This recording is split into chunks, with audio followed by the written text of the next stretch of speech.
Hello, welcome to my channel.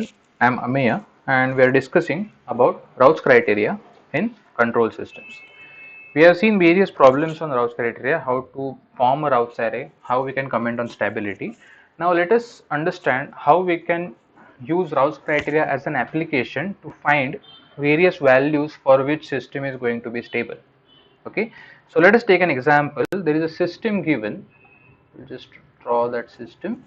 There is a system given which is having a value of k, which is my gain in my system, and a transfer function s plus 1 upon s into s minus 1 and s plus 6.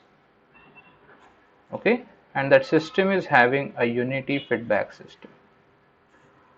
Okay, r of s, c of s, and we need to find the range of k for which system is going to be stable. So, as we all know, the Routh criteria is used from the characteristic equation. So, the base for Routh criteria is characteristic equation. So, first we need to find the characteristic equations. We are only interested in denominator.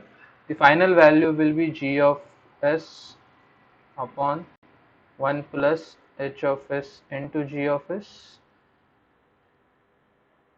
Okay, and this is our characteristic equation, the denominator. So we are only interested in denominator, so we will just go 1 plus k into s plus 1 upon s into s minus 1 s plus 6 is equal to 0, and we try to simplify this. You will get s cube plus 5s square plus k minus 6 s plus k is equal to 0. So we basically have s cube polynomial equation. Every term is there, all the terms are positive, so we can solve this for Routh's criteria. Starting with s cube, we will try to create Routh's array. If I am starting with s cube, you can go with alternate terms, and if I am going for a second row s square, I can go with alternate terms.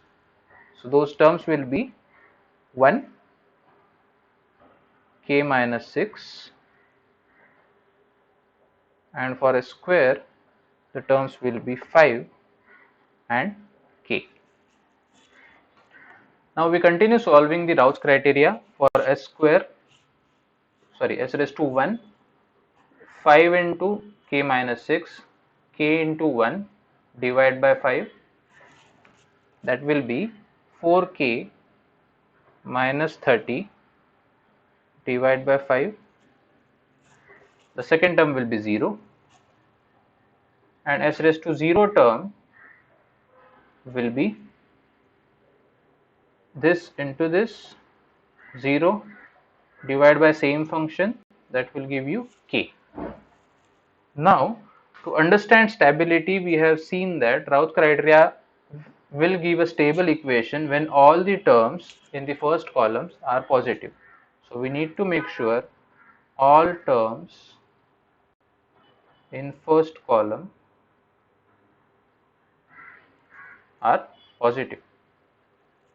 Okay, so starting with this k, this is the first equation.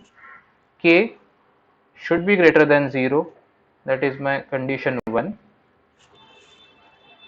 What about the second condition? This term we will use 4k minus 30 divided by 5 should be greater than 0. This is my second condition. And then we try to find value of k for this. So this becomes 0, denominator. Then you have k should be greater than 7.5. 30 will go on that side, that will be plus 30. 30 divided by 4 is 7.5. So we have two conditions now. One condition is k greater than 0 and one condition is k greater than 7.5. That nullifies this condition. So the final answer for the k for which system is going to be stable is k greater than 7.5, system will be stable. For all the value of k greater than 7.5, your system is going to be stable.